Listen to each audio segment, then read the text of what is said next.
Welcome back to my channel, Ramir Boulder. Don't forget to like and subscribe to my channel for the latest update and exciting content. Ito na po.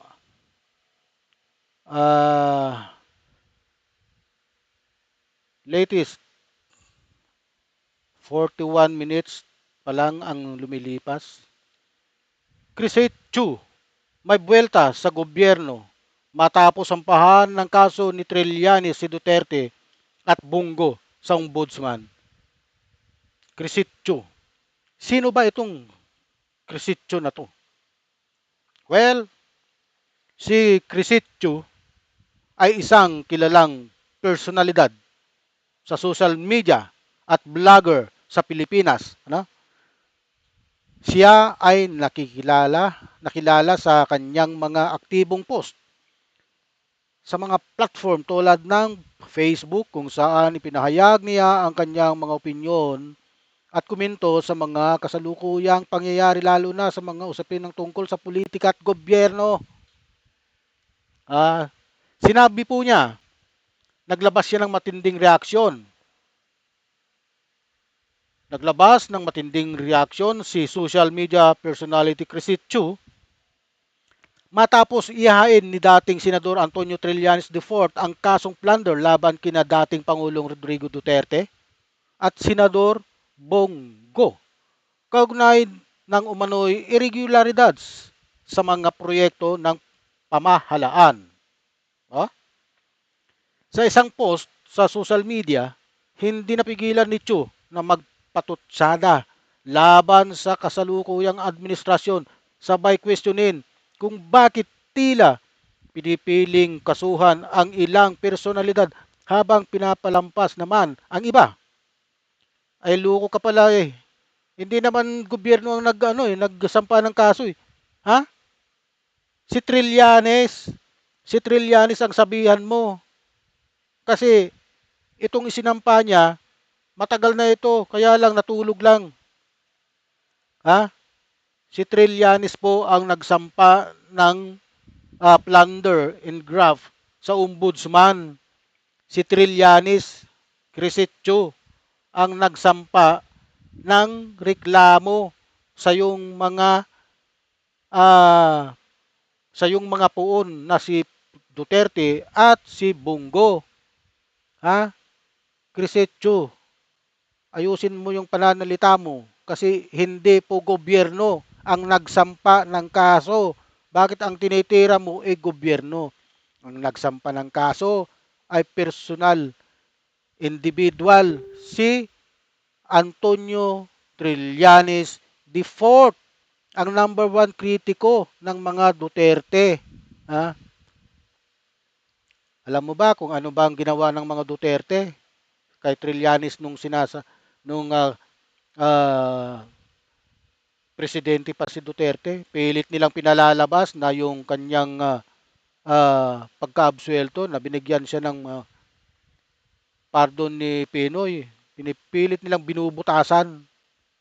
Ginamit nila yung Department of Justice. Ano? Ay, naalala ko pa yon. Ito si Trillanes talagang ako'y humahanga sa taong to dahil hindi naman nagsasampa ito ng kaso kung wala siyang basihan eh. Hindi naman siya nagsasampa ng kaso kung wala siyang ebidensya. Malakas yung ebidensya po niya. Ha? Ito po kasi yung nagugat yung isang vlog ko kanina na tungkol dito sa pag-award ng mga contract na 7 bilyong peso ang involved. Kaya plunder. Kasi kapag ikaw dapat opisyal ka, hindi mo hindi dapat nakikipag pumapasok sa isang kontrata yung mga kamag-anak mo. Kasi conflict nga of interest yan. Conflict of interest. Ha? Tuloy natin. Sa isang post sa social media, hindi na pigilan ni Chu na magpatutsada laban sa kasalukuyang administrasyon. Sabay questionin kung bakit tila pinipiling kasuhan ang ilang personalidad habang pinapalagpas naman ng iba. Sino ba yon ang tinutukoy mo, Crisitio? Ha?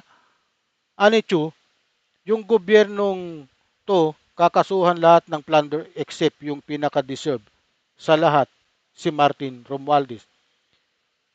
Ang labo naman nitong Chu na to. Hindi nga ang gobyerno ang nagkaso. Nagsampa ng kaso si Trillanes. Oh, ito si Martin Romualdez, makakasuhan din to eh. Under investigation to ngayon ng ICI eh. Hindi pa natatapos yung kanyang yung investigation laban sa kanya. Eh. Pag matapos ang investigation at makakuha sila ng ebidensya laban dito, nasangkot siya sa flood control anomaly, ifa-file po yan sa ombudsman and then ombudsman magfa-file ng kaso doon sa Sandingan Bayan. Ganun po ang proseso niyan.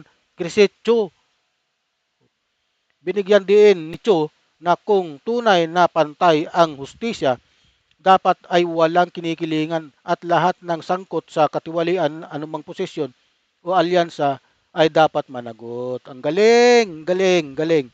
Galing nitong Crisitio na to. Yung gobyernong to, kakasuhan lahat ng plunder except yung pinaka-deserve sa lahat, si Martin Romualdez. Ay darating tayo dyan, Crisitio. Ha? Itong si Martin Romualdez at Saldico, makakasuhan yan, sigurado ako. Kung nakakuha sila ng sapat na ebidensya. Ngayon, kung hindi naman sila makakuha ng ebidensya, anong ikakaso mo? Di ba? Oh. Pagpalagay natin, ito si Martin Romualdez sangkot sa anomaly ng flood control at ghost project. Aba, kailangan niyang managot. Di ba? Kahit ba siya ipinsan ng Pangulo na ni BBM, kahit pinsan siya, kailangan niyang managot. Kailangan niyang panagutin ang batas. Ganun po tayo. Hindi tayo pwedeng kumiling dito dahil pinsan siya ni BBM. Hindi, wala pong ganun dito.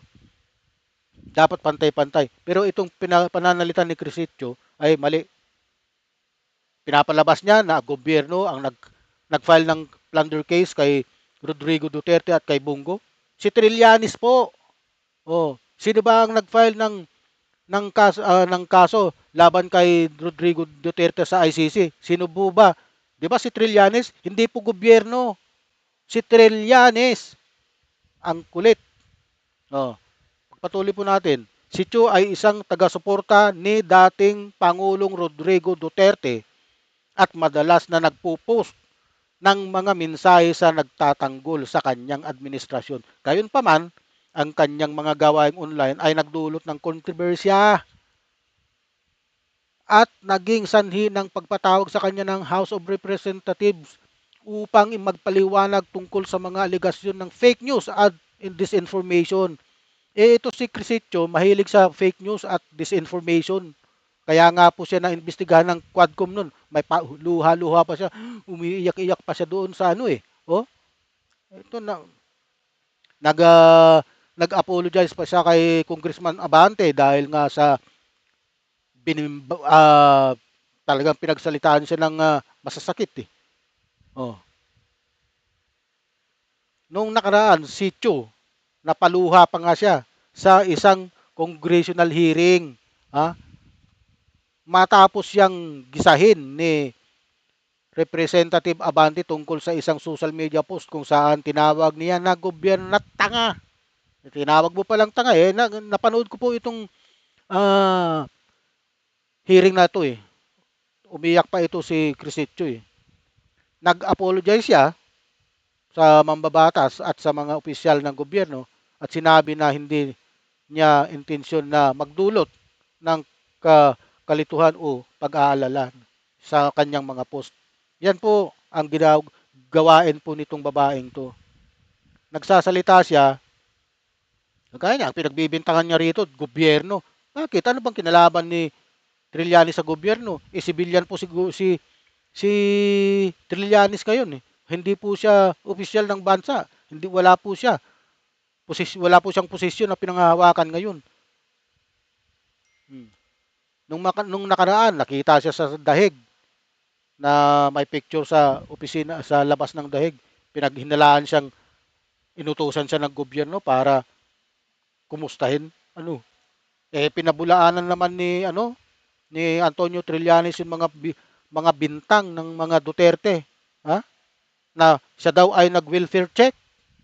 Inutusan daw siya ng gobyerno ni BBM. Fake news na naman. Ito ngayon, nagpapakalat na naman ng, hindi ba fake news ito? Kasi administrasyon ang binabanggit mo rito. Kini-question mo. Oh, patutsada laban sa kasulukuyang administrasyon. Sabay question kung bakit pinipiling ko kasuhan ang ilang personalidad habang pinalalampas naman ang iba. Sino bang nagkaso? Si Trillanes ay maliwanag oh. Kaso ni Trillanes si Duterte at Bongo sa ombudsman. Oh, hindi administrasyon ni Marcos. Parte ba si Trillanes ng administrasyon ni Marcos? Hindi naman eh, 'di ba? Civilian nga po si ano ngayon eh. Ha? Si Trillanes ngayon eh. Kaya ayusin mo yung pananalita mo, Crisitio. Hindi po ang administrasyon ni PBBM ang nagkaso kay dating Pangulong Rodrigo Duterte at kasalukuyang senador na si Bongo. Ano? Okay.